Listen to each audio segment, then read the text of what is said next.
to own my own like indoor skate park. But like when I went to Europe, I was really influenced by, I would go out to like cities like Eindhoven in the Netherlands, and oh my man, it's amazing. You go in and you walk up these stairs onto this mezzanine that overlooks a beautiful skate park. And in this mezzanine, there's a cafe with people doing, like some people just drinking coffee or having a panini or something, or a bunch of dudes along the countertop having a beer. And some people are working on college stuff. There's just a bunch of kids like running up and down trying to get back down to the skate park. And it's just the coolest thing. And I want to run something like that one day, but I want to do it here on the Gulf Coast. The Jordan Duron Podcast. I'm excited about this. Let's get into it. I don't know anything about skating, and I'm about to learn a lot. I know the video game stuff. I know what an ollie is. Dude, you got everything you need, I promise you. Most people are in your boat where they learn something from a video game, or at least from snapshots on TV and stuff. But I mean, I kind of was a poser too, because I really enjoyed the Nike skate shoes. I love that. I love posers, bro. They keep the industry going. But the thing is, I'd go to Journeys and get them, but I used to have like the different colorways, and I didn't know they were ever going to be expensive. Yeah. And there's some that I have, like multicolored ones, that I should have kept. Yeah. And now they're worth. Like the Dunks? I had they're the teal green, blue, red. They had the mixture where it was like different colors. It was a suede pair. Okay. Maybe a paw rod. When I was in my game, I would try to buy a new pair of shoes every month. I'd save up when I was working. I would try to buy a new pair. Yeah. I mean, Journeys was where it's at. Yeah, well, most of the stuff I skate now is... there you go. All right. Most of the stuff I skate now is like the Nigel Houston. That dude is badass. Yeah, he's been my favorite skater for years. And like tonight, I was like, I'm not going to wear the Nigels. I'm going to wear my fresh Lakais. I only bring these out for special events. So who is this person? So this one is, let's see, McIntyre. Hold up. What does it say on there? You have nice socks, bud. All right, so this is their Manchester. Gotta show the shoe here. Look at these shoes. Yeah, I think I got these like 4 or 5 years ago, and I don't skate them. I only skate my Nigels. And you can wear them with a suit. Yeah, you probably could. I mean, most of the time when you see dudes who skate and like they get involved and like they go to get married or whatever, they're always like trying to figure a way can I wear my skate shoes in my wedding suit or something? So we know right now, Tyler, you want to go ahead and introduce yourself, Tyler? Yeah. So my name is Ty Proant. I'm with the Gulf Coast Skate Parks Association. And really our mission is to grow skateboarding here on the coast, to fund and help build skateboard projects all on the coast. And so our pilot skate park is here in Biloxi, Mississippi. That's where we want to start, show that this strategy can work. We're building up the community. That's what we've been doing for the last couple of years. And it comes from, I'm sure we've all seen that skateboarding is in the Olympics now. So 2020 Tokyo Olympics, it was debuted. I met the guy who got the bronze medal, Jagger Eaton. And since then, people have been picking up skateboards all over the world. It's blowing up. And the thing that sucks for the people who live in the South and here on the Gulf Coast community is there's not a safe, free place for them to hone their craft, and there's not a platform or a track for them to get to an Olympic level. So a lot of what we're doing is trying to fill that need in the community for places to skate. So you're trying to pull off some tournaments. Oh, yeah. And this event we got lined up, there's going to be best trick contests. And I read on that. You have a few. You have actually a few. Yeah. Go ahead. You know them all by heart? All the tournaments? Yeah. Well, there's Street League. There's a bunch of really big. No, I'm saying your tournament. Like what? All the categories you have. Okay, so basically, it's just best trick for this one. The last one we did a game of skate.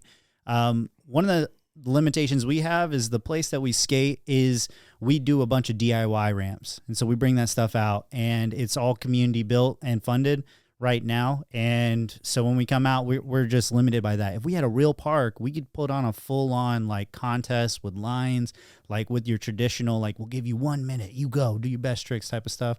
For now, it's just going to be more like a jam format situation. Well, how big? We talking 3 feet, 2 feet? Like how high are the ramps? Okay, so we got a quarter pipe. We got 2 quarter pipes out that are out there right now. They're like 4 feet. Okay.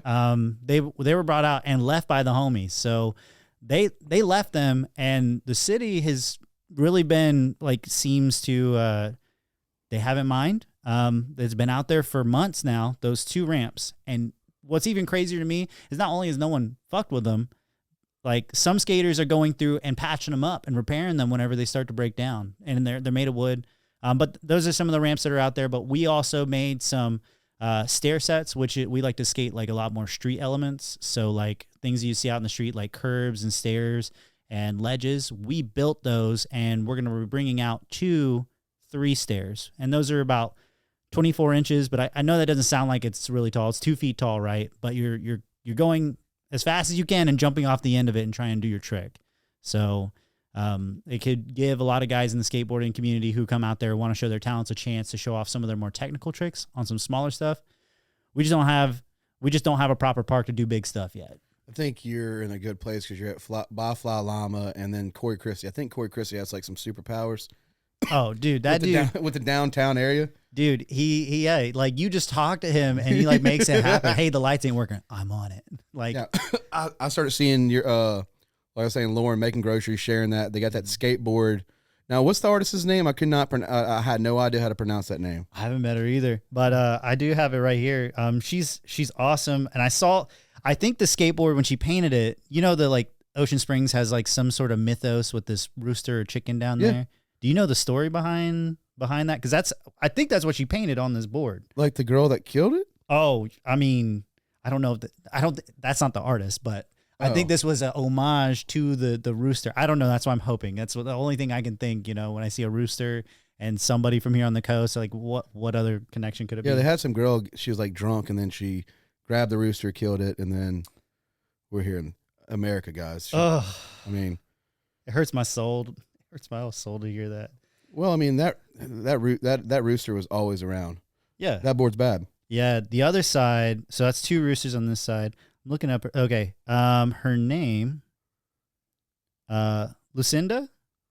Lucinda. Yeah. Okay. Okay. We what's raffle 5? You got $5 for 5. So it's $5 each or 5 for 20. You know you want the $20 one. Yeah. It's at Making Groceries. Go to Making Groceries. Get you a pressed juice. It's a plant-based place, and trust me, I like meat. Okay, and their tacos, their food is amazing. Right now, she's got some king cake. It's gluten-free. My girl's got it going on. I'll tell you right now, if you got to give Making Groceries a try. I had the carrot tacos, and I was like, okay. So at the last event, they posted up with us, and they set up a stand, and they sold out. Yeah, food was amazing. I think last time we had about 200 people at the event between us, and we partner up with the disc golf guys, Saved a Par, Ryan Morris. Oh yeah, okay, and that's Tyson Rossinet. Yeah, Tyson's my cousin too. Dude, you know everybody. Well, I'm thinking down here on the coast, you relate to everybody. Yeah, no, for sure. Somehow we might be cousins, but you're not. Are you from here? I actually grew up in Florida, but could be related. I mean, maybe. So my dad, he's from Illinois, and my mom's from Panama. So I don't know. Maybe. If your family came over on the Mayflower, then yes, we are related because my dad was able to track his lineage back. But this is that's the backside. That's the rooster. That's sick. Yeah, guys, go get that board. So go into, let's say this guy right here. I know you had a post that you're talking about bringing people that for beginners, experts. Now, do you have a board that people can use if they're a beginner? There's gonna be a ton of people out there. I personally have a few extra boards that people could use, but if the expectation, like a ton of people are coming out, then I don't have enough for everybody. So definitely bring your own stuff. But Yaya Skate Shop, who's one of our sponsors, who's also been huge in making this a success, is going to be out there with a tent. And if you want to buy a setup, you could go buy one now. You could buy one at the event. They're also doing a raffle also to support us on top of. It's a prize package, basically everything you would need to go do a skate session. It's like $1 per raffle ticket with Yaya's as well. So that's Eric Keller. He's been huge in helping us get everything set up. I actually bought my AirX Air Vape from them. So they actually have glass and a lot of cool stuff in the back room for 21 and older. So hang out there. I mean, it's a good spot. So what's crazy to me is that for 12 years of my Air Force career, I was not allowed to go in there. It was on the ban list at both installations at NCBC Gulfport, where I was as a CE troop for structures, and then when I came here for cyber and to also work here. But the guy who owns it, his crazy story is when he was in the military, he also wasn't allowed to go in there, which is crazy. But now this is the 2023 in March. Colonel Pope, he signed a piece of paper, basically taking it off the off limits list. So, I mean, I've been going in there doing a lot of work with. I'm really glad for this opportunity to work with them. Look, Yaya's been around forever. Yeah. It is a trippy store. There's so many trippy stores on the coast, though. You know. Yeah. Well, the thing is some of these military guys will go out party, get drunk. I've seen it myself, and then get in fights, and then y'all all have to pay for the consequences. Yeah, and a lot of time it's unfortunate, but you see one military member, you assume that they're all like this. Some people have that mindset, you know, and it's unfortunate because like when you say you're something, then you represent all of them. Can you skate on duty? On duty, no, I should probably be working, but I'm saying, could you like skate to your post? I could. I live in like D'Iberville, so it really wouldn't work out. But I'm saying at work. I know you got like a facility. If I had a helmet and like like you can skateboard on base. You just have to meet the requirements, which are wear a helmet, and it's preferred that you wear like the other safety equipment, like your elbow pads. Your knee what do you pads, think about motorized boards? You consider them real skateboarders? Dude. So I've been getting like because now we're probably gonna get into a one wheel's a real skateboard. Oh, I know. I think that it's just like, to me, it's like if you're having fun and if it has any board-like qualities, then yeah. But not all of them translate. So like you would think, yeah, you're good at skateboarding, you could probably snowboard, right? Dude, I suck at snowboarding. One wheel, they brought a one wheel out. One of our skaters. So we meet every Wednesday night under that bridge, and we had a dude who came out and brought a one wheel. And Andrew, who's one of the local legends around here, Andrew Brewis, he's really good. But he got on that one wheel like he never tried it before, and we was just cruising around the park. And then I get on it, and I just can't get that shit to go, bro. I just kept fucking it up. But yeah, I mean, I consider it. Yeah, sure, yes, okay, yeah, I'll yeah. Especially, you're welcome to come skate with us. Why skateboarding though? I mean, out of all the hobbies, all the passions, why did you pick a wooden board with 4 wheels with graphic designs underneath the bottom of it? It started because like I feel like I can still remember being a kid, like 10, and just being in a city and just see like a group of like teenagers who are older than me, definitely cooler than me, just whiz by. And I just see it for a second, hear the clack on the ground, and they just go, I have no clue whoever they were, right? And from there, my cousin, he saw the same thing. He got a skateboard. Once he got his skateboard, and then I wanted one. And then once we both had one, we were pushing each other back and forth. And then the reason I've been doing it since then, since I was like 10, I'm 32 now, so I don't know. You do the math. Long time. 22 years. You've been a professional skateboarder. I've been a pro but not a professional. But yeah, the thing that has kept me skateboarding is probably. So I was in assignments where I was very homesick. Like I had no family.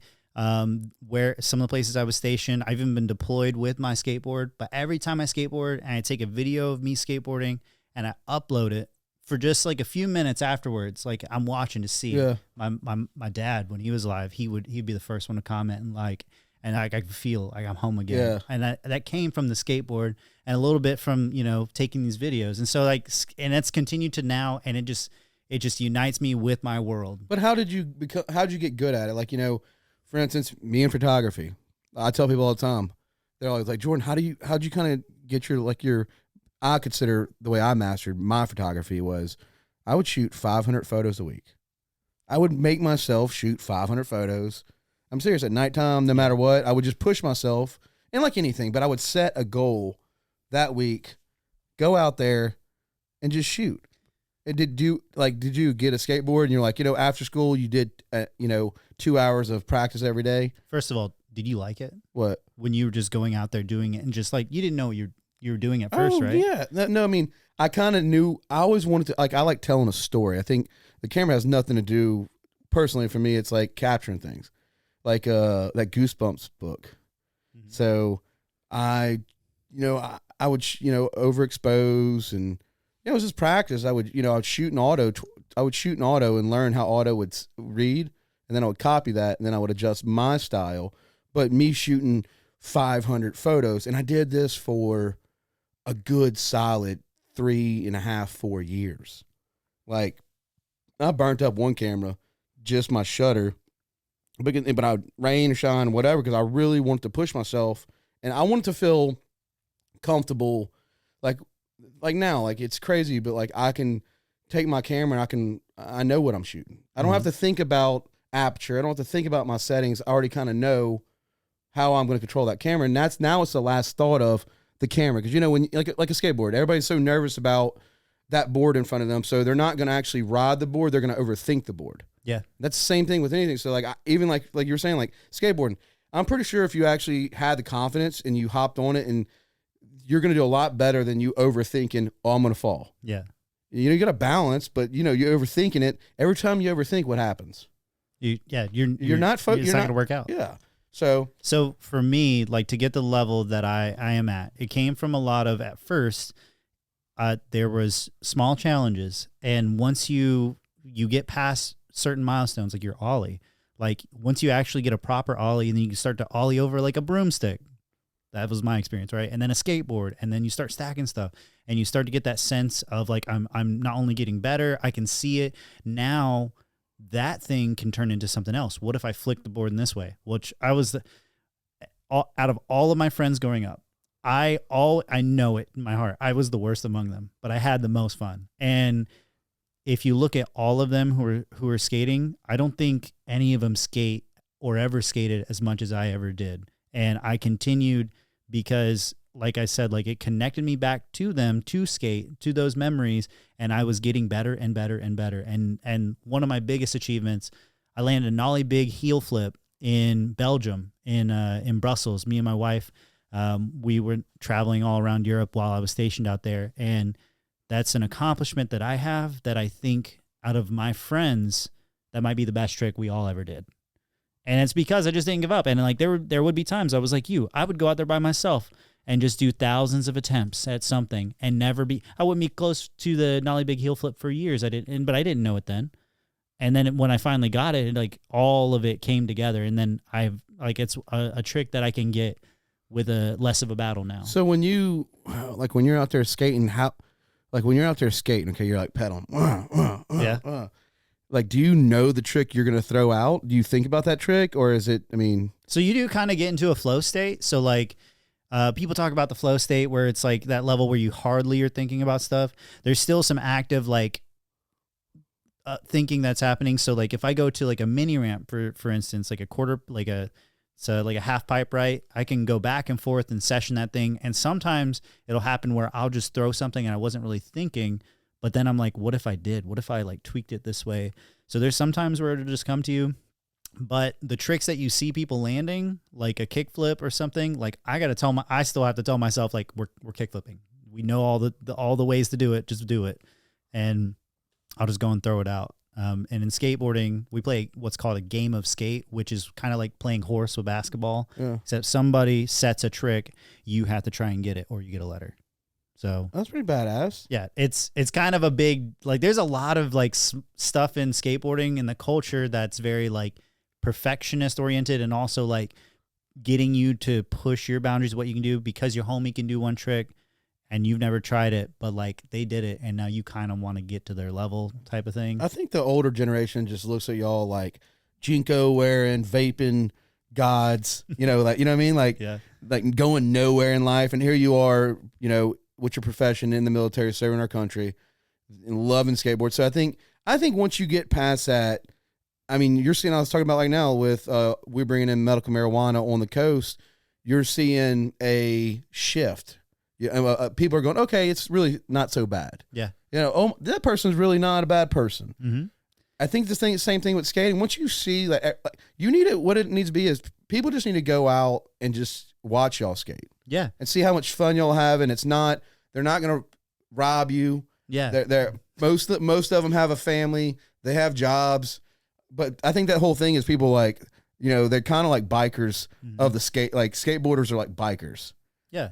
And here in the South, like Southern hospitality is an absolute real thing, and you don't really see that often. Skaters skating like street spots like you used to. Like that's definitely a big part of our culture. But here in the South, I think they definitely respect the property, and they have for all the properties around here for a long time. One thing I wanted to mention is like we're bringing out like the best skateboarders in Mississippi. They're from Change Skate Shop in Tupelo, Mississippi. They won a nationally like a renowned skate competition. Red Bull hosted what's called the Terminal Takeover in New Orleans. I'm listening. So they took over an airport.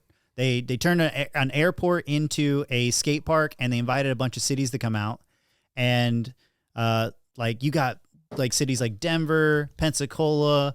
I think there was some people out from Houston, and then you had little old Tupelo, Mississippi. And in this whole competition, Tupelo wins it. And so they have really good skateboarders here in Mississippi. What else is in Tupelo though? Skateboarding. It's a little sleepy town. We went up there and skated. It's a little sleepy town, but I like the vibe up there.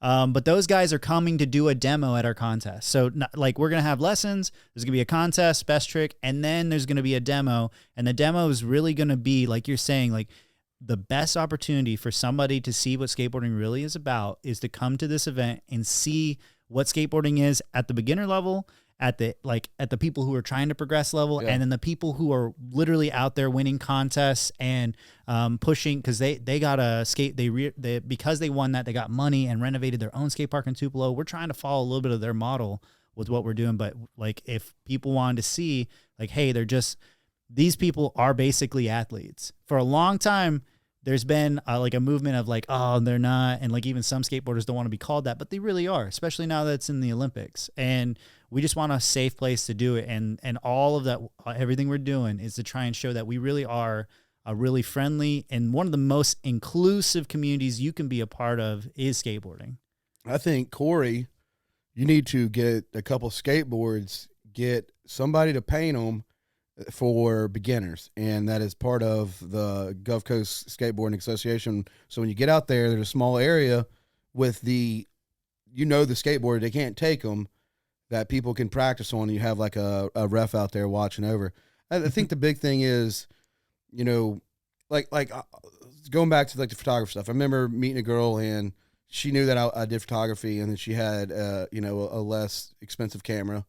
And I remember I was at the grocery, and I remember sitting with her in Ocean Springs. Yeah, so sitting with her at an event and teaching her how to shoot manual. And at first she hid her camera from me, and I was like, no, like. And I think that once you break that for people, like if there was like a community board, you could probably get somebody to walk up and hop on it, because most people are not going to spend what is a board going for now? Anywhere from 100 to 250, 300, 400? Yeah. I mean, what's your board? What you should get is something that's at least $120. And most parents they can't fathom doing that for a kid. Because, and is it because the bearings? It's because you want to get quality stuff. Stuff that like you're not going to get hurt riding because it was a bad board. Like a Walmart board is the first one that comes to my mind. They're made as cheap as possible and will break. Like if a grown man gets on it to even step on it, it'll break. So why would you buy that for your kid? And a lot of parents do that, and they think that like they're doing something good. Like, my kid, I bought him a guitar, and they picked that up for a day, right? But then they just sat in that closet. But if you buy a kid a skateboard and they just ride it for a day, which probably ain't gonna happen, it's more likely they're gonna leave it out in the rain or something stupid, and that has to do with. I think once you start doing your contest prizes and getting people involved where they can win a gift, get some local businesses to donate some gift cards. And also get some street cred, right? Yeah. I mean, but that's a big thing. I mean, we do for the Pink Dress Run coming in October, guys, get ready for that. But maybe I'll come out there with a pink skateboard or something. Dude, yeah, no, look, we had tattoo artists this year. We had Devin Fountain. He was tattooing survivors. Wow. It was cool. He donated his time. He was tattooing areolas? No. No, he was doing just other tattoos. Yeah. Okay. we didn't get. We're trying. I mean, it's still like you bring your kids out there. Yeah. So that's a situation where, But our thing is like medals and stuff, or we do like the best dress contest, and there's an award for that. People want the award. Yeah. They want that award, and that's the same thing. Like, yeah, it could be trophies, could be definitely trophies or any any type of like, I'm not so big into medals, but a trophy. Yeah. You know, like, or just take a skateboard and make a trophy out of it. But you win that, and that's the street cred you hang it on your wall. Yeah. It's my first ever local competition, and then all of a sudden, here's that dude sponsored by Nike. Yeah. That's what it takes. So some of the challenges that I'm having right now, though, because I want to do all that. We got a million good ideas, and that's definitely a good one. Like, I want to do more prizes. A lot of this stuff I'm relying on people in the community, like Yaya's huge help donating the prizes for first, second, and third for the best trick. We're still like in the raising funds phase because we want to file with the state and become a legal entity registered. We want our IRS charity, our 501c3 status. We want all that. But we want to do it right. And so we are raising money so that we can go and submit to get our bylaws and all that stuff wrote up. And so that's part of what all this is going towards, and showing, like, if we get a big amount of people out there, like, the city's going to see, and they're going to see like how much people want this. And we've made a lot of progress with the city, actually. Like, out of all the towns that are nearby, Gulfport, Ocean Springs, Long Beach, Biloxi, they've been leaning forward so much to try and help us. And we've been getting so many, we just don't know how to do it, but yeah, we want it. And so we're like, we'll figure out the how. You just got to keep saying yes, you know? And so they got the pickleball court down there and stuff. And Felix Gines, he's the alderman for that area. After he came up and said a few words about the pickleball court, how awesome it is for the community and all the art and stuff. He said, now this is done, how about we get a skate park? And I was the only skateboarder standing there, but I was hollering for all of us when he said that, dude. And so it made me feel like our community really is being seen, like the skateboarding community is being seen by Biloxi, by some city officials, by some of the local government, and some of the other local charities and stuff are starting to chip in. Do you have a Facebook group page? Yep. So we got the Gulf Coast Skate Parks Association Facebook page, and we have a website. And on that website, we also sell shirts and merch and stuff on there. Hustle on that, huh? Yeah, dude. Like, everything I can do. I'm trying to. How many skaters you think y'all have down here? Ballpark it. Ballparking in Biloxi, probably 1,000. Gulfport. Are you serious? No, yeah. Like, so and I'm saying, like, somebody who owns a skateboard who skateboarded within the last 12 months. That's what like, for our demographic, I would say about 1,000. With this, though, we're getting more skateboard, like, our Wednesday night meetups can range from 15 to, like, one time we had 30 people out there, and we do them every Wednesday night. And then our last big meetup, like our big skate jam event, we had about 200. And this time, I think it's going to dwarf it because we've invited so many people from all over the Gulf Coast. And I think, and that's why I kind of, going back to making groceries, and you go Fly Llama the same way. You got Fly Llama Sport too. Oh, and we're having the after party at Fly Llama. But the Tupelo guys are going to come have a beer with us. So the good thing about that is you can see what y'all are doing is, helps with depression. You get to meet new friends. You get to, you socialize, and that's healthy. Yeah. I think, and then once you get that, I know I have never skateboarded, but I guarantee it's like a runner's high. Yeah. You get that endorphins get flowing, and you get that positive energy, and you just want to keep skating. It was one of the things that, so I was asked to come. And then you tell the guy, hey man, put your shirt back on. Did you wash your hair today? Yeah. Sorry. No, dude. I mean, dude, you smell like dead meat. For sure. And then put some deodorant on. You drove an hour to get here. You smell like this. Yeah, so I gave a presentation to the Biloxi Main Street Board of Directors, like, talking about, like, all the benefits. Of course, like, some of the biggest ones was talking about, like, the actual healthy lifestyle choice. That is a healthy lifestyle choice for some people. Helps with depression, mental issues. It creates a social structure around them because skateboarders, like, once you go out there, you're going to make a friend. Then you're starting to build this network. Yeah. On top of that, though, like, the other benefits were, like, talking about the youth. And the reason I want to build these skate parks, and it's really not for, me or the guys like are on my flyers, right, that are like in their 20s and 30s. I'm thinking of the kids who are 10, like, who in maybe 5 or 10 years from now will need this skate park to go through whatever challenges the world is facing then, right? And so I talked about that with them, and of course the city officials, talking about people and communities and stuff is great. The biggest thing that, like, they all sat up in their seat when I started talking about the economic impacts that a skate park has. So when they renovated the skate park in Tupelo and in Pensacola, it was definitely a boost to their economy. So skateboarders like us, like if you got some young adults, they will gladly drive an hour, 2 hours away to go to a premium skate park where there's like a 2 million, like in Pensacola. There's a guy named John Shell who Now, is this stuff free? yeah, public free. Okay. That's what we want to do is a free public skate park.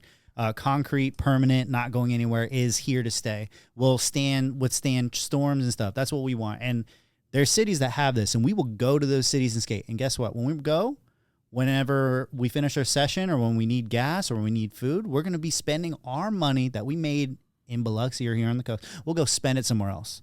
And that's what's happening here already. And what we want to do is reverse that trend. We want to put a skate park here, and so that the guys from Pensacola come and skate with us here, spend their money here, maybe stay the night or spend some money in the casino or stop at the Fly Llama and get a beer or whatever it is to get people to see like why the coast is so awesome, you know, because it really is a hidden gem. Are y'all going to do try to get eventually have like little stadium seating? Dude, That's where y'all's kind of goal? That's where my head is. Like, because Yeah. I'm thinking, I'm not just thinking like something small that happens that's neat. I'm thinking something that has international appeal. I want someone in China or Japan or maybe like Belgium to see like it come up on their Google feed or their Facebook, like Biloxi, Mississippi. You may not have heard of it, but they have a 26. Well, I don't know how high the storm surge was from Katrina, but like maybe we put like a vert wall that's as tall as the storm surge that happened from Katrina, or maybe we like put certain iconography from the different casinos into the skate park, like literal handrails that are like guitars that come up and like you could skate down them. I don't know. We could do something like that could like be very appealing. You definitely need a wall where people sign. Yeah. No, yeah. Like, leave your mark on the coast. Yeah, come here and like I want to make it something that has international appeal, something that stadium style, maybe stadium style seating if we can do it. But the main thing is I want to also be aesthetically pleasing, like a plaza, like somewhere that looks like an urban environment, something like everything is mocked up after actual things that might exist somewhere here on our Gulf Coast, right? Like stair sets and ledges, and except we bring all those features and we make it nice, put some greenery in it with trees and bushes, and make it something anyone wants to come and try and learn to skate at. And for anyone at any level. you've been skating for 22 years, right? Yep, at 135 different skate How parks. many how many violent skate parks have you been to? Violent? Yeah. I have heard of stories for sure. No, but you've been to like, Dude, actually, there are situations. I ain't gonna lie. Yeah. There was a situation in Tallahassee, but like out of the 135 skate parks I've been to, of course it would be in Florida, where I'm from. A Florida man like tried to swing on me, but that was so it's not that. I mean, that's a good ratio. yeah, 1 out of 135. yeah. Okay, you're not that ratio is pretty good. Yeah, but I feel like it could have happened to me at a gas station, the situation. But at 135 different skate parks across not just the United States, but in Europe, always like I felt like I was included. Like I felt like the community there was accepting. I know a lot of people think they're gonna get a stink eye when they go to the skate park and they're like first time coming in. Dude, that barrier goes away the moment you say, "Hey, what's up, man? I thought that trick you did was pretty cool," right? And they're like, "Oh, what?" And all of a sudden, y'all are bros. A lot of I don't really see drama at skate parks. It really has helped in some areas to improve. Like sometimes they have problems with like homeless or vagrants. And when they put these skate parks there, they don't really want to go hang out there because like usually skaters that go there have an agenda. They're going to get you off the ledge because they want to skate it or whatever. They don't want you hanging around, right? Now that little skate park you'll have, that the pavement's pretty good. Yeah, so it's underneath a bridge and it's straight up just a parking lot. Oh, I know. And it's just asphalt and it's decent.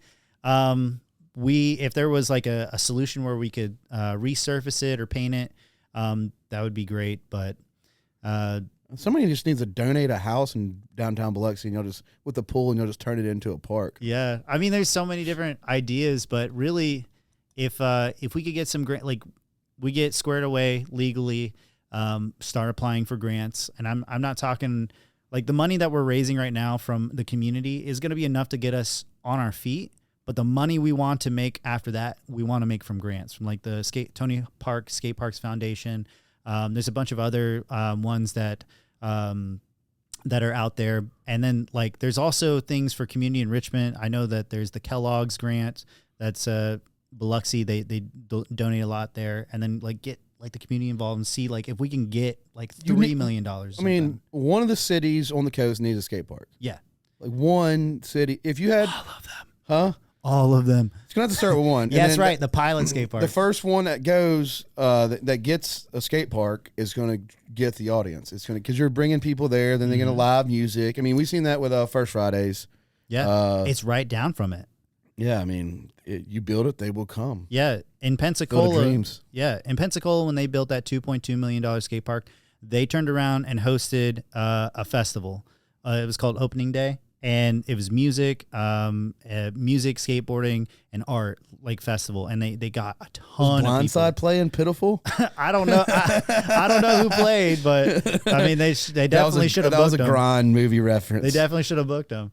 Tupelo did the same thing, and when Tupelo did it, they shut down Main Street in their town, and they won small. They didn't even know it was a thing. They didn't even know they were about to be presented with this. But the mayor came out and presented them with from the state like the Small Festival of the Year award or something. Yeah. And they were like, "Dude, this is crazy! Like we just kind of we just wanted to bring skateboarding to the community and grow it." The guy who owns Change Skate Shop, Matt Robinson, he's like been like the mastermind for a lot of those situations. And I've just been listening to him and John Shell and like taking in all their feedback and using that to help me steer the ship down here. How many skate shops do we have down here? Yeah, yes. One shop. There is a guy, the Puzzle Store, in the mall. In the mall, the hydro bed. Oh, yeah, in there. So you ever done it? No. Does he have that? Is that you're saying he has that there? Yeah. No, he doesn't. It's the that's the one with the rock clone wall. But I know the Puzzle Store too. I went there the other day and had Annie Ann's had the pigs in a blanket. Yeah, dude. And then we went. What did we do? Me and DJ went. Went to Aeropostale. Mm-hmm. It's kind of cool.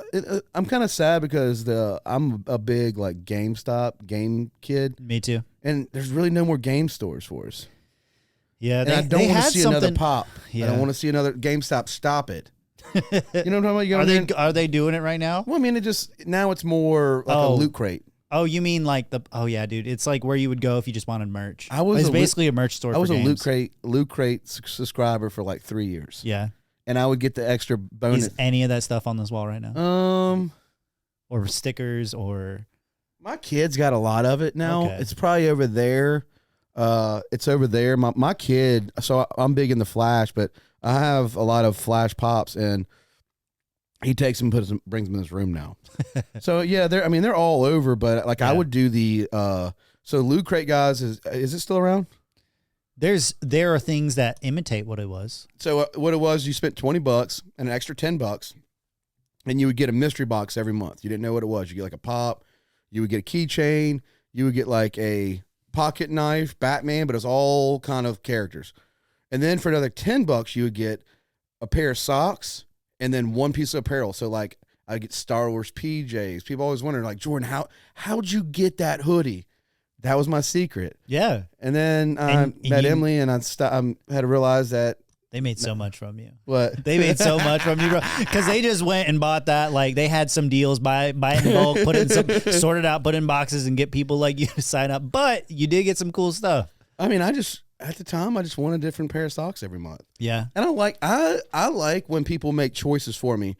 I'm one of the type of people, if I go get a beer, it's something light. Yeah.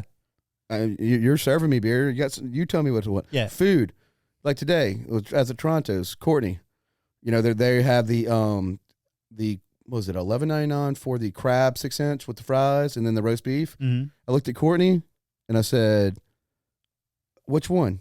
She goes, "Roast beef."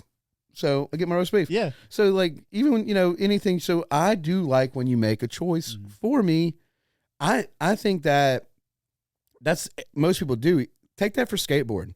If you put a board in front of somebody and they just see it, take the time with them. They don't really know if they're going to like skateboarding unless they try. And a lot of people down here haven't ever skateboarded. Mm-hmm. I mean, there are some people that have, but it's like 1 out of 10. Yeah.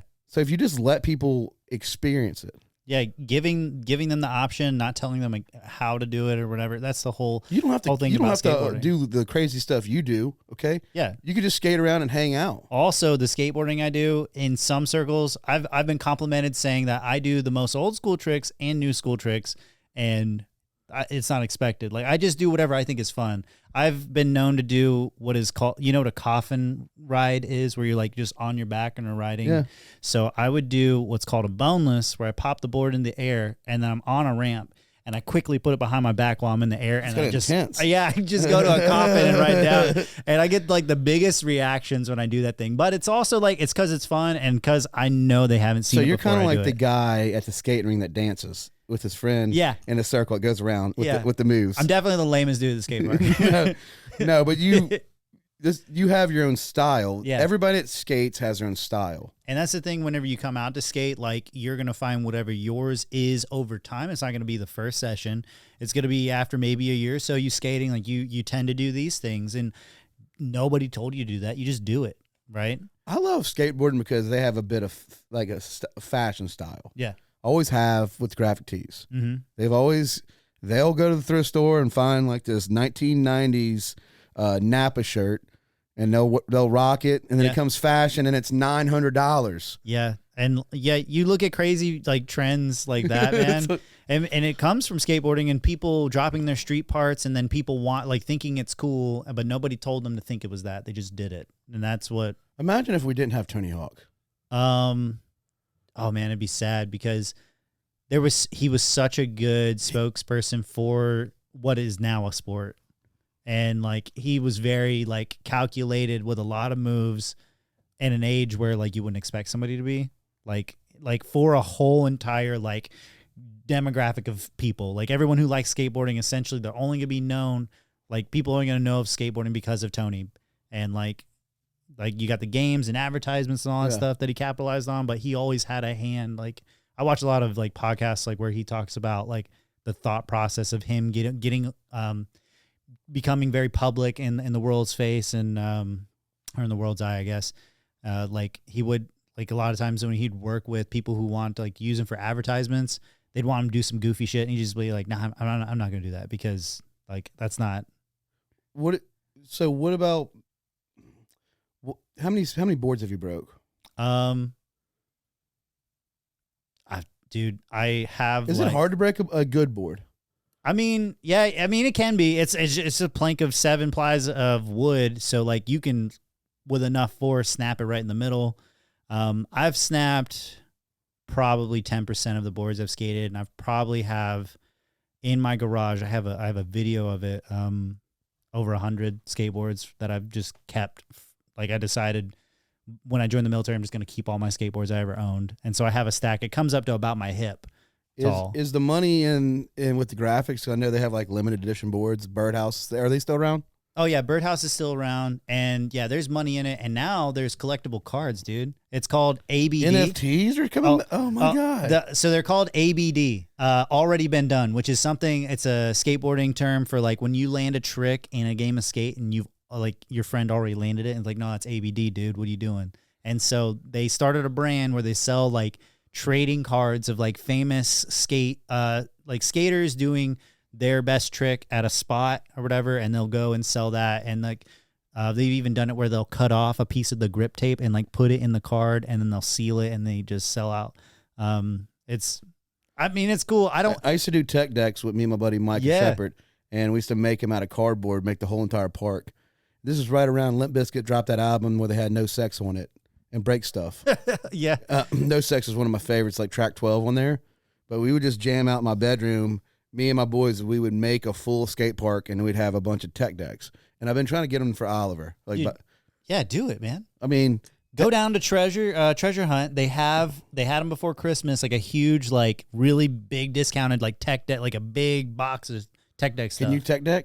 No, dude. I thought they were cool, but like I'm like I have no hand-eye coordination, like period. But you can skateboard. Yeah, it's all whatever my foot-eye coordination is, dude.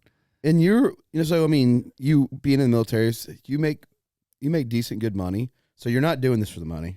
No, It's a community thing for you. yeah, it's a community thing for me. It has been a dream of mine to own my own like indoor skate park. But like when I went to Europe, I was really influenced by, I would go out to like cities like Eindhoven in the Netherlands, and oh my man, it's amazing. You go in and you walk up these stairs onto this mezzanine that overlooks a beautiful skate park. And in this mezzanine, there's a cafe with people doing, like some people just drinking coffee or having a panini or something, or a bunch of dudes along the countertop having a beer. And some people are working on college stuff. There's just a bunch of kids like running up and down trying to get back down to the skate park. And it's just the coolest thing. And I want to run something like that one day, but I want to do it here on the Gulf Coast.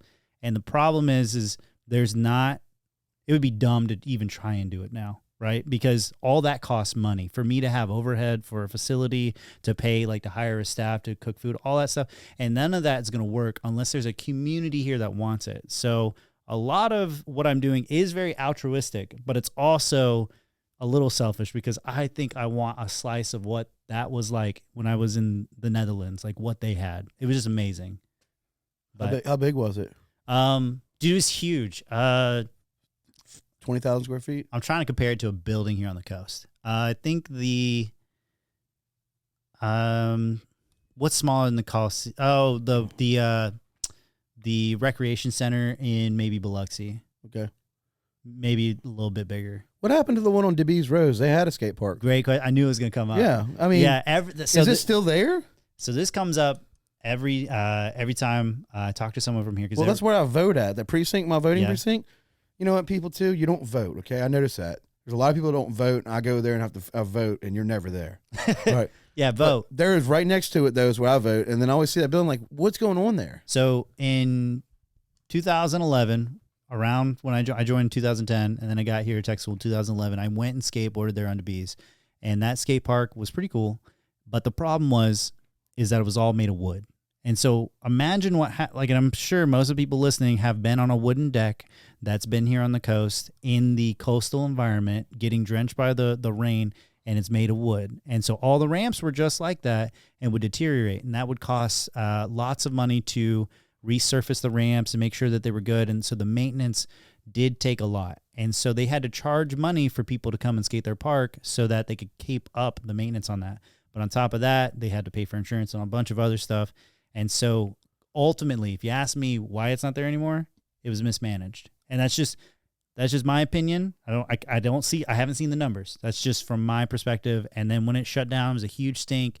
And then obviously there was people like jumping the fence, like when they closed it down. It was very controversial and it was featured in the news. And it wasn't a good light for the skaters at the time because they were very emotional. That was where their community met to skate. And so they did it. It was a little bit of a lashing out situation, right? Because there was no other alternative for them. And that was the only place on the coast they were doing it. And then there was some small DIY spots that popped up throughout the coast, and that there are still hidden DIYs, right, here in Gulfport. And I know of one in Biloxi, but that people will go and skate, and like they'll go and skate there and hone their craft, but it's not like really safe. It's just made by the homies. And that's kind of been their struggle, a little bit of their story. And so a lot of the skaters here are a little hurt from that. Like they have a lot of, I think that's might be why some skaters don't want to rally behind us yet, is because they're still feeling upset from losing their skate park back in, I think it was 2015, if I'm not mistaken. It was around that time. But that's kind of been the history on the coast with skateboarding. I have a question because I'm in insurance. So guys, I have an insurance agency, Oliver Scott. You need insurance, I'm your guy. But this question too is insurance, like liability. Now, how's that work with community stuff? Because you see them do it all the time.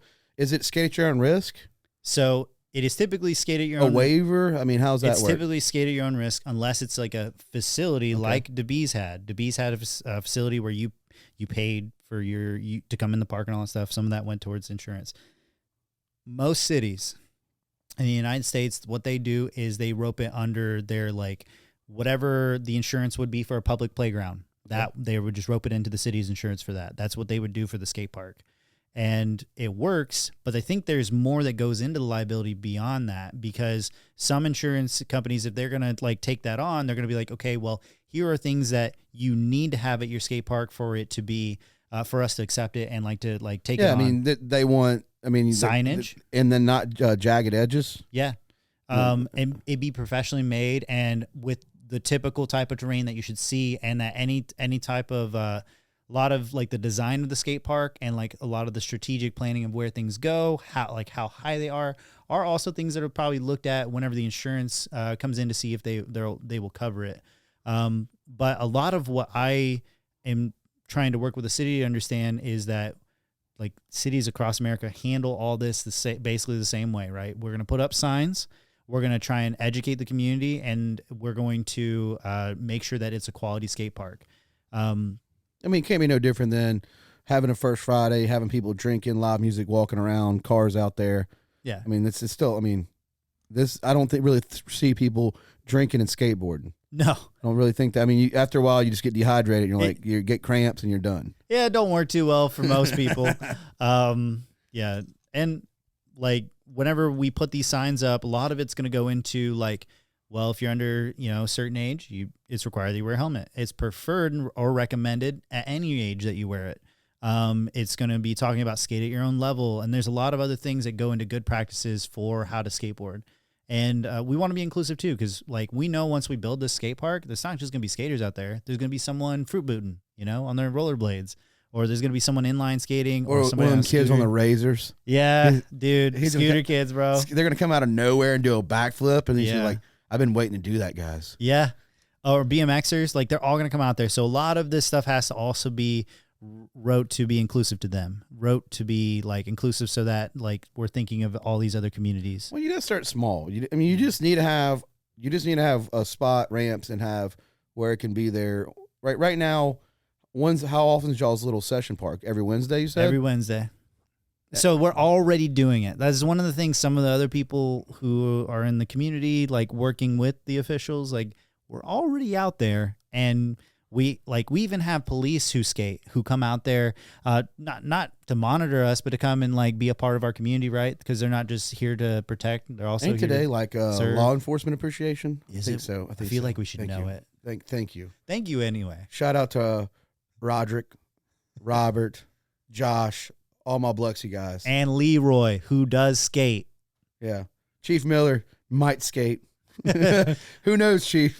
Yeah, y'all are all welcome to come out and skate. I see it with how a city is behind there. Look, there's potential for Gulfport too. Yeah. There's potential, but it's just like you gotta, like Biloxi's, the main street's back in there, and a lot of it has to do with you put Corey Christie at any city. That dude is going to be like, that's all he thinks about is like, I remember when he was over in Ocean Springs and he was like having people draw chalk on the sidewalks. Yeah.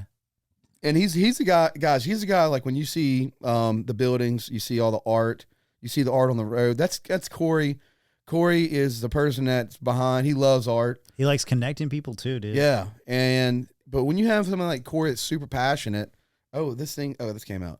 But if you have people super passionate, it really does it matters because, your Main Street, I know that Gulfport's got a Main Street. Jennifer Lee's over there in Gulfport.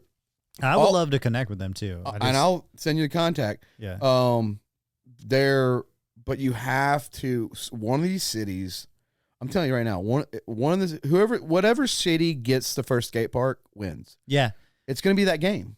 Well, it's going to be that game, but one of the games that we're playing with our organization is we don't want it to just be Biloxi. We claim to be the Gulf Coast Skate Parks Association because that's where our pilots can be in Biloxi, but we want to work with whatever city wants to do the same thing, and we'll work with the skaters there to do the same thing we're doing here. Grow your community, meet up Wednesday nights, skate, and then do like quarterly events and show the interest with the city. And then, you're raising money, and then we start to apply for grants, and then we start to work through the barriers because the city, they're not really going to do anything. Like, that's what I've really learned. They're only when it's like to their benefit or to whenever most of the work's already done is what it feels like is going to happen. So we're trying to do as much of the work. On January 31st, we're having a meeting with the skateboarding community. I'm going to have a presentation with them, and we're going to try and put together. You get a megaphone? No. We're working on a location, but we're going to sit down. I'm going to have it up on a TV, and I'm going to be like, hey, all right, let's talk about if you could wave a wand right now, what would be some of the things that you would want in your skate park? And what we're going to do is take and distill all that really awesome, all that info from our guys who skate and make a requirements package that has to do with like project management and shit, right? So we're going to take all their requirements, make a requirements package, and then we want to turn around and our organization turn and walk to a skate park designer and be like, hey, we're working with the city. They want to do it, but they need a plan. They need a vision. Can you build us a skate park that meets these requirements that our community wants? And then they'll be like, yeah, for like $5,000, $10,000, somewhere like that, we'll make you a design. And then here you go. And then you can take that to the city and then the city can tweak it from there. And then they can put it out for bid for however much, that skate park is going to cost. What is a skate park? If you built a skate park for $2.2 million, what's the maintenance yearly? Great question. And I've been doing a lot of research, background papers on that, but it depends. Like if it's concrete, you ain't gonna have much. You might be needing to clean up some of the trash, like if you don't have that figured out. But like the community's there, like if like we're gonna be here, we're not going away. We're gonna be like, we just cleaned up the spot that we've been skating, and that's how the skateboarding community really is. Especially like that would be one of the things our organization would do, purely voluntarily. But if we put like lights, if we put like a outhouse system out there or something, then we probably got those typical costs. And I'm not sure what they are like to the number, but that it wouldn't be much for how much the community would get out of those places. I think if we get a new casino coming in, I think they just need to build a skate park at the casino. Yeah, bro, like one whole floor, right? Yeah. I don't ever see it a lot because I see, like I said, when I met you, you were skating by yourself. I rarely see skateboarders. It's crazy that there's so many people, but they're probably have nowhere to skate. Yeah, that's exactly what it is. Probably making some crazy thing in their driveway or behind their house. Mm-hmm. I'm pretty sure. Who's that guy that built that bowl at his house in the country? Are you talking about Tony Byrne? Like the super famous guy that built massive. He built like a. Oh. No. I've seen it on Vice. I watch a lot of Vice. Do you know who Tony Byrne is? Oh, dude. I love this dude. So he's most of the people like associate. He looks like a lot of people say he looks like Marilyn Manson, and he's like been a big rock dude here on the coast. But he was one of the main guys that started a skate shop here. It's no longer here. It was called Byrne Skate Shop. But Tony Byrne, he had a ramp in the back, and he's been like a guy who's been in and out of he's always been a part of the community, but like him, and then there's this other dude, he passed away in 2019. Shout out to Steez. Steez was the guy who was trying to resurrect the skate park on DeBees. But it's the same thing. Like when you have to like constantly maintain wooden ramps and stuff, like there is a cost, and like there wasn't much backing coming from the city to help him. I think like the mall should like one of the JCPenney's or the Sears. Yeah, dude. That would be dope. Like there is a spot in the mall where they do a blood drive, and we were walking past it handing out flyers, and then me and my buddy my buddy Chris, we were handing out these flyers, and we walked past it, and we both had the same thought because they had no tile on the floor, and they just had some like plastic tables and chairs doing a blood drive or whatever, and they only come like once a week or something, and we're like, dude, what if our Wednesday night skate sessions were here? And like we just spiraled off, and then we thought like the one thing a mall wouldn't want is probably a bunch of skateboarders there, because like what's to keep them from like skating on the tile floors? But they have a bunch of mall walkers. Yeah. They scare me sometimes. The mall. Oh, what about those little like the teddy bear thing the kids get on and ride around? You see a lot of grown up single ladies now on them. Yeah, I see that a lot. Yeah, because they're too lazy to walk. I don't know. I'm not judging, bro. It's America. Do whatever you want. I'm You're judging. Lazy. I'm not putting a skate park together. I already raised my money this year. Yeah. No, I like the skate thing. I don't think it's harm. I think it's more. The more we do for community, the more people it brings. I always call it the coast, but we definitely need skating. I mean, and that's the same thing. I miss SWAT. Like I used to play paintball. I miss having SWAT right there on Washington. Yeah, and he used to sell skateboards. And we got a generation of kids coming up that a lot of parents are thinking like, oh, they're just on their phones. They're not like, they're socially connecting through social networks, but they're not socially connecting and talking to each other and sitting down or like getting out and getting involved in stuff. And skateboarding is something that like I've never seen a parent have to drag a kid to the skate park. I've seen it always the reverse. The parent is being dragged by the kid, right? Like they want to get out there and skate, and they want to go out there and see their friends and make like genuinely. It's kind of like when I was growing up, there was 2 churches in my town. There was one that was very traditional. I didn't want to go to. My parents brought me to, and at that church, they're like, "Hey, make sure to invite your friends." I was like, "Are you serious? Like, it's not fun." And there was another church that I used to go to that was like live music, and they had a band and they had smoke machines, and yeah, I grew up in a church. You ever seen Righteous Gemstones? No. Okay. You haven't seen Righteous Gemstones? It's the Danny McBride. Okay. Watch it on HBO tonight. All right. It's about televangelist churches. Mm-hmm. Now, I mean, I've went to massive like television churches, and I've been there. Yeah, I know exactly what it's like. Yeah, but I mean, I'm kind of saying like that's kind of how like skateboarding is. It's more like the place that people want to go. Yeah. Like you don't have to drag a kid to go out to a skate park. They want to go, and they're gonna want to learn. And it's gonna be one of those things where they're gonna be independent and figuring out this stuff on their own. They're gonna go find it on YouTube. They're gonna go ask somebody. One of the spots I think every McDonald's, I talk about the Deshers. They have the McDonald's down here. They have a couple, but I think the Deshers should have every playground and every McDonald's. Bring it back. Yeah. Same concept. Yeah. I mean, I could see that. We just never had that luxury to say, let's go to the skate park this weekend. I mean, we had Golden Gate Skate Ring. Yep. I mean, that was it. You didn't really, there was no, I mean, skating was on television. Yeah. It was, watching X Games. And it could have been here. Or BAM. Yeah. Doing Jackass. Yeah. And all that's how I got my knowledge. Mm-hmm. And then, why? Honestly, it was mainly X Games for me. Mm-hmm. And it's still going, bro. I still watch the X Games. There's Street League now. There's the Dana World White Champion. bought all that. Yeah. Wait, who? Dana White, the UFC president. Yeah. He bought Ridiculous. Smart move. He bought Street League. He bought everything Rob Dyrdek's. He bought Nitro Circus. Yeah. I mean, everything that Rob Dyrdek has done. The MTV group. Yeah. They have Power Slap too, but Dana White bought all of that MTV conglomerate. I didn't know that. So recently. Yeah. So the same guys that own the UFC and WWE just bought Skate League. So if Dana White's buying that, then he knows where skating's going because he ain't gonna spend his money. So I see it. That's a really good anecdote to kind of support what we're doing because, I mean, it's growing all across not just the United States but internationally, bro. And I've been watching there's Olympic qualifiers. So there in 2024, skateboarding is going to be in Paris in the Olympics. And right now the U.S. prospects to win it, Nigel Houston and Braden Hoban are some of our big, and Jagger Eaton, some of our biggest athletes from the U.S. But Japan, bro, has got a stacked team.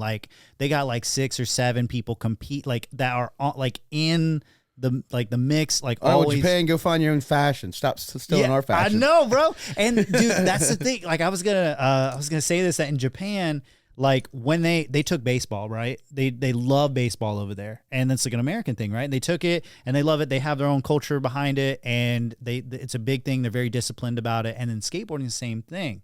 They love what skateboarding is, and now they have. But Japan, their officials take it as if it is a sport. We need to dedicate money to skateboarding facilities, Olympic level skateboarding facilities. That's what their politicians and all their government is doing. And then over here, that's not that. It's still on the traditional stuff that is now. If you look at baseball, unfortunately, and some other sports, it's starting to decline viewership and people participating in those kind of activities, and people are leaning more towards the modern. If you can do bare knuckle fighting, you should be able to skateboard. Yeah, bro. I mean, my buddy William Nelson, he does some MMA fighting up in Tupelo. He's gonna be one of the guys that comes down. So I have a buddy, Brandon Davis. He's a professional. He's fought in the UFC. Now he's I think he's with the Game Bread, which is Masvidal's fighting force now. Okay. But that's his UFC signed hat over there. But and I tell you what, them athletes, one wheel skateboard and whatever, very athletic. Mhm. Like it's good cardio, but you see like him going and punching somebody. Yeah, bro. Like you're going, you're like, he is a gladiator. Yeah. And we can watch that right here in Biloxi. Two guys fight, honestly, if you want to call it, to the death. Yeah. I mean, I mean, that's a very, Talk about something that gets your blood pumping. Like getting in a straight up fight. Like you could skate, you could ATV, you could do all this stuff, but nothing like getting in a fight with another human. dude, I watched Brandon one night at the Hard Rock punch this dude. And I'm telling you, you want to talk about the place shook? I mean, and you're talking, he's like a surgeon when it comes to swinging. So he's very fast, but very powerful. So when he hits, it's like when he throws fast, but he's like, after that third hit, you're like, geez, him. And it, but that's what he's dedicated his life. That's the way I look at like, I mean, what's different? I mean, that's a gladiator fighting. You got skateboarders. I mean, honestly, I get kind of confused with it too, because people are cool with rollerblading, but what's wrong? And skateboarding is just, I mean, it's a snowboard pretty much with wheels on it, right? Yeah.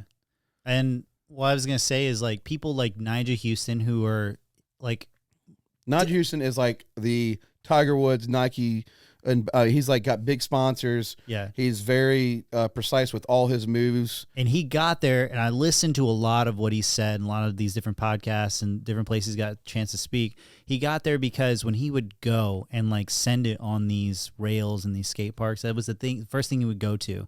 And he would go and he would say, like, I would do this particular line, and a line is like stringing together a couple of tricks in an order. He would do that same line like meticulously 20 times, 30 times perfectly, so that when it was go time, like something you couldn't imagine him being able to do in a contest, like he wouldn't skip a beat. And like there's so much time that goes into perfecting that, and then he'd go out into the streets and challenge himself. And the streets is like, you don't know what kind of environment you could be out in the streets. Like concrete, not perfect. The handrails kind of sideways, and the landing they put like a big rumble strip at the bottom. If you just hit a bolt. Yeah, and they still go for it, bro. Yeah. Like and the thing is, one thing. Oh, I'm gonna lie to you. The Thrasher videos are always my favorite. Yeah, man. That's what. That's what everybody's posting now. Yeah, I love that. I love street skating. And I love watching I love them busting their ass and getting back up. Yeah, That is one of the most powerful things. A flight of stairs, fucking land hard, pick it up, and then go right back up. The crazy thing about when you're skating a stair set, like the big, even as the stairs get a little bigger, like the biggest I've ever hit is a 10, and you have to run it. You hit 10? Yeah, I've hit a 10 stair. Damn. So you have to run at something the fastest you've ever ran. Throw your board down, get on it, balance on that board long enough to then set up and then jump to the bottom. And the bottom in some cases is the size of like 5 feet, right? Like a 5 foot drop across 10 steps of stairs, right? You have to go fast. It takes a lot of because like you can't. The moment you decide to sprint at it, you can no longer abandon the. There's no hesitation. You can't abandon the plan. You go, and so like a lot of skateboarders figure out how to fall or they figure out how to land. And the ones that don't stop skating because they couldn't figure out one of the two. You know, the best place to skate would be turning MGM Stadium into it because they have the best stairs. Yes, they have the best stairs, and they already got the stadium set up, bro. And like one of our biggest fights is we don't have lights, bro, and they got really good lights in there.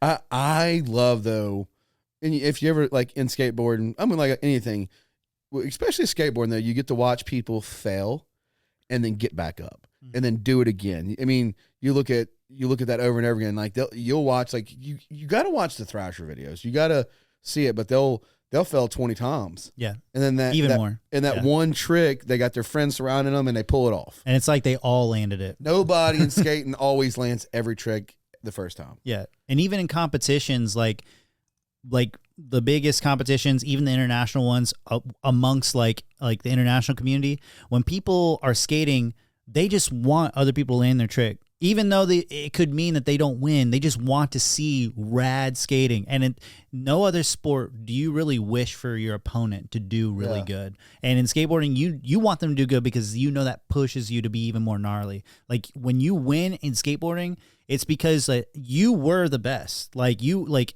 usually they've set up the format so that it has been so critical, and you have to be so perfect that there is no room for misinterpretation. That you were the best that day, right? And just because you were the best that day doesn't mean you are the best. How many tournaments have you entered? Probably close to 10. So I did a lot of skateboarding in El Paso, Texas. I was stationed over in Holloman Air Force Base, New Mexico, which is near Alamogordo. So I don't know where that's at. Yeah, El Paso, Texas. It's close to Juarez. Sounds like they have really good Mexican food. Bro, amazing Mexico food. I think anything Texas. They won Skate City. Shout out to El Lupo, though. Yeah, bro. Shout out to Rizzo. Okay. And what's that other one in Biloxi? El Saltillo's. I eat El Saltillo's Cedar Lake with my buddy DJ twice a week. Yeah, dude. El Saltillo. Well, we got to shout out El Saltillo. His dad passed away. I miss Mr. Doug. I actually bought his Hummer for my birthday this year. But me and him eat, and you know what's crazy is I get the hamburger. Yeah, I get the hamburger at least once a week.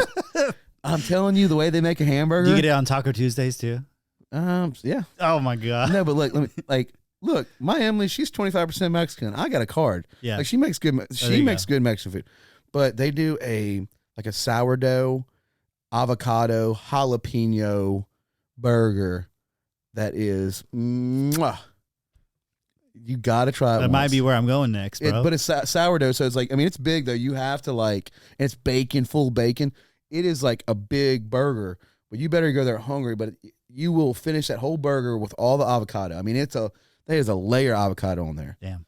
But yeah, no, I like the I ain't gonna lie, Texas got that Mexican food. Now, is there any skate parks in Mexico?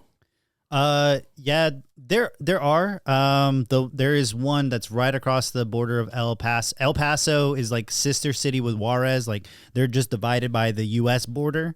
And a lot of the dudes that I would skate with in El Paso, they'd be skating in over there in Juarez. But other than that one, I'm sure they got more. I mean, their skate parks. You've been to what, 135? Yeah, bro, 135. I counted them. Do you have like all your wristbands? No, a lot of all of that you can see basically on my YouTube channel. And what's the name of that YouTube channel? Just Ty Prowant, my name. Yeah. And so you can go in there, check that out. And a lot of the stuff for the last 3 years was me skating over in Europe. So I was stationed in Belgium. Really cool opportunity that I got to go there, make a lot of friends, skated in the Netherlands, Belgium, a little bit in Germany. I even skated in Spain, and I even skated at the legendary Macba spot for a lot of skateboarders who are out there maybe watching this. The Macba spot is like you see in all these videos when people talk about Spain and Barcelona, they think about Macba. It's like a art museum, and they have a really cool street spot out in front. But it was, we took a cruise one year, and we ended up in Barcelona. Did you ever try any like crazy? They have like crazy alcohol drinks over there. Seems like they'd have like some ritual drinks or something. Actually, being in Belgium, their beer, dude, is amazing. I really love 15% alcohol. Oh, bro, yeah, more. They had Triple Carmelite was one of my favorites. They had Duval, which is kind of like their Bud Light. Which I ended up bringing some here, share it with my boys. One of my boys, he's a Marine. He served for 4 years and medically separated, and he's way bigger than me. Always kind of like a kind of guy who could hold his liquor. Yeah. But I handed him a Duval, and he didn't make it to 6 p.m. at the housewarming party, bro. He was on his phone like this, about to. Were they super friendly over there? Yeah. Dude, absolutely. At the moment that they speak Dutch in Belgium, and you wouldn't think that they would speak good English, but dude, they perfect English. Every person, I'm so sorry for my accent, or I'm so sorry I don't speak that well. And dude, they're speaking amazing. My buddy Jens, he and I, we would used to go skate. We would just pick a new skate park in a different city, and we'd go skate. And but they are very friendly. He invited me over to his house a couple times, have beer, invited me to his wedding. I made a lot of friends in Europe through skating, and that's badass. Yeah, man. You skated and got invited to a wedding? Yeah, well, I mean, we were at this. I don't ever get invited to weddings. Sometimes it's a good thing, it's great when you have nothing to do with the wedding. You didn't have to plan. You're not the person who has to put up chairs. I'm getting a point in my life where I want to be at Waffle House at 5:45. Dude, do you do that? I don't know. I mean, which one? No, Which one's the I'm Waffle about to- Home? I can't right now, but my schedule's not there. Yeah. I've been like the last 3 days. I've been getting up at 4:30. But which one's the Waffle Home? For me, it's exit 50 north. I grew up in Latimer, so if you go exit 50, That's not Cedar Lake. no, Ocean Springs exit. Okay. They yeah. consider it Ocean Springs, but it's really not. It's considered St. Martin exit. Okay, guys, it's St. Martin's exit. Ocean Springs, find your own exit. Yeah. Because that is our territory. I would St. Martin, but if you go left, that is Latimer, which is like considered the country. Yeah. My grandma had the catfish pond down there. Okay. But the Waffle House north. So the North Waffle House, not the South one. I mean, that south one's not bad either. So the South one, me and my wife have a special memory. That's where like I said goodbye to her, and we thought we had like a kind of a terminal relationship because of my military lifestyle. I got orders, and we were like, well, whenever I leave here, that'll just be the end of our relationship. And so I said goodbye to her at that Waffle House. But then like a couple months later, I was like, hey, you just want to get married and move to Belgium? And she was like, yeah. And then we've been together for like 3 years. You like her? I love her, dude. Okay. Yeah. It's been great. Like a lot of like she was the perfect person in my life at the perfect time. What does she do? So she's also an instructor over in the military. She's way smarter than me. She's not in the military. She's civilian. She teaches the cyber course for the officers, and she's got like 2 master's degrees. She's got like a big background in education. And then while we were in Belgium, one of the unfortunate realities was she couldn't work. So while we were there, we didn't want that time to be wasted. Oh, she went and got a second master's. And so now she's teaching them, and like, man, we're dual income, no kids right now, living life. It's great. Dude, yeah, that's a lot of money. Because like once you get a kid, man, I mean, like today my kid got purple for the first time in school. He's at Bayview. What's that? That's elementary school. What's purple? Purple's great. My kid usually runs at about red, yellow. So he's in kindergarten. You're saying that like so you get like they get every day conduct. Yeah, every day they get red to purple. Oh, He got his first purple this year. well done, buddy. But, We used to get these little cards that you would punch. Like you could get up to 3 punches a day. If you got more than 3 punches, you got kicked out or something. Like oh shit. yeah, you had a card. Yeah, for each day of the How month. many people went to your school? Dude, it was 300 kids from pre-K to 8th grade. Car Tech University. I know you're in the military, but did you used to have like long hair? Dude, yeah. Okay. And when I retire in 7 years, I got a lot of things I'm gonna do. One of them is grow a beard and grow my hair to my ass and probably dye it white. Are you gonna have a ponytail? I'll do whatever I want with my hair, bro. I got. I'm trying to get this guy on James. Mr. James used to have a video store in Lemoyne. He's actually a bounty hunter now, but he used to be he used to have a he used to have a badass movie store in Lemoyne and an aquarium store. And he had really long hair. And then when he shut that movie store, he was the GameStop manager, district manager for years. But he had hair to his ass.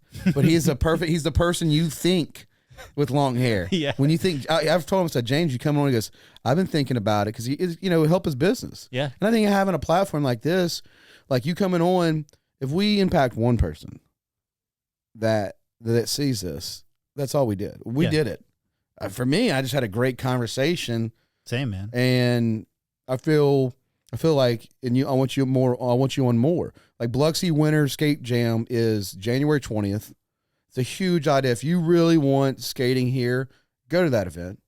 Yeah. Even if you don't skate, just go bring a lawn chair, hang out. You got Fly Llama across the street. They have phenomenal beer. We're gonna have food. We're gonna have music, porta potties. We're gonna have everything for the kids and family. We're gonna have a couple of different vendors for the skate parks, for the skate shops, and we're gonna have artists out there selling their art. Yeah. So, guys, then if you have anything else you want to say, and I'd love to have you back on, dude. My heart, like for Biloxi, to see this grow because I know this is something that's gonna make it one of the reasons people want to stay and live on the coast. I think a lot of families have people that they raise their family here, and a lot of people move away, and it's kind of hard for the old people who want to stay here, right? And if we want to make these communities, we got to give them a reason to stay. Like stuff, not just the skate park, right? But there's other things we can do that a lot of people are really active in the community trying to get here on the coast to give people a reason to stay, to improve their quality of life, and to create a new lifestyle on the coast. And that we want to add to that And we're just really thankful for all the people who've been super supportive up to now, man, and including you. Like, this is really awesome to come and talk to you and share our story. Like I said, I give shout out to Corey and Lauren. And when I caught that, of course, we were friends for a long time because of the Castnet. And shout out to Brown Water, the Sound, Jared Seymour, Joey Cates. Hey, Jared, you know to tell his story. I mean, that's kind of like, I seen that. I'm like, shit. I mean, I'm if you're trying to do something in the community, I definitely kind of I like getting behind stuff like that because hell, I'm not going to skate. You know, with my cerebral palsy, that's not happening. I don't have balance, but my kid might. Yeah. I don't know what Oliver wants to do right now. He's in costumes. He's in a robber costume. You ever call him Ollie? Some people do. I just call him Oliver Scott. Yeah. So my insurance company is Oliver Scott. It's named after him. Oh. So I'm Jordan Scott. He's Oliver Scott. My dad's Darren Scott. My stepdad's Richard Scott. So, I mean, he's right now he's Santa Claus. He's super mad. Like he has, earlier it's like, he's ready to do, he's in speech therapy. I battled with that, still battle with it, but he's getting better and he's ready to start a podcast with me. Yeah, do it, man. He's like, today he's like, I'm going to do a podcast. I'm like, Daddy's got an important person that's telling the story because he'll come here and sit in between us and, you know, catch us off and not, this is important that we tell the story. Like I said, we impact one person. They pick this story up. Tyler's done and Lauren, Corey, and I know Dave Reese, Carries, Miles. I know the whole crew at Fly Llama. They're going to get behind this because they've been doing that. Like they moved First Friday across from their place. They're like anything they can do to bring people to Biloxi is what they've been doing, and it is a fight. It is so hard to put an event on. I mean, it is tough to put an event on, and because even if you put an event on and you know talk about it, but will you show up? Yeah. Like, will you show up and will you support it? Mm-hmm. That's the hardest part. Guys, January 20th, get out there. And, hey, look, if you got an idea like Tyler that wants to, you know, get behind a skate park for the community, if you want to start your own D&D group, if you want to start your own crew of Mardi Gras, whatever you want to start, just get out and do it. Yeah. You got to put in the work or it'll never happen. You'll sit there. When I talk to people like, podcast, I want to do a podcast. Well, do the podcast. And your first 20 podcasts are going to be rough. And lessons. They're going to be lessons for you at getting better at podcasts. This is your episode. You're going to be episode 7. Mm-hmm. But I've done podcasts before, but episode 7, I will continue to put more episodes out. Because I get to have a person like you on. I like having a person who's like, I don't know shit about fishing. I know a little bit about football. I used to be into football. Right now, I'm a dad. Yeah. You know, honestly, I like a good pair of socks. I just started getting into Crocs. I just started wearing Crocs. I'm excited about this. Yeah. I got 2 pairs of Crocs now. You even got the giblets. Or wait, what are they called? This is Gibbets. Yeah, this is the Half Baits, the movie. This is their collab Crocs, and then I have Count Dracula cereal Crocs in there. You gotta put it up at the camera. I don't know. But I think they're definitely. Let me tell you something. And when you put them like this, sports mode, full wheel drive right here, bud. Like if you piss me off, this is what we're talking about. If I like you, I stay right here. All right, guys. Well, thank y'all so much. I'll put the link in below. Like I said, shout out to Biloxi, Tyler, Corey, Christy, and the team. Main Street, Biloxi, all you guys. Fofo might be a skater. We don't know yet. Yeah, and Felix Gines, shout out for sure to you.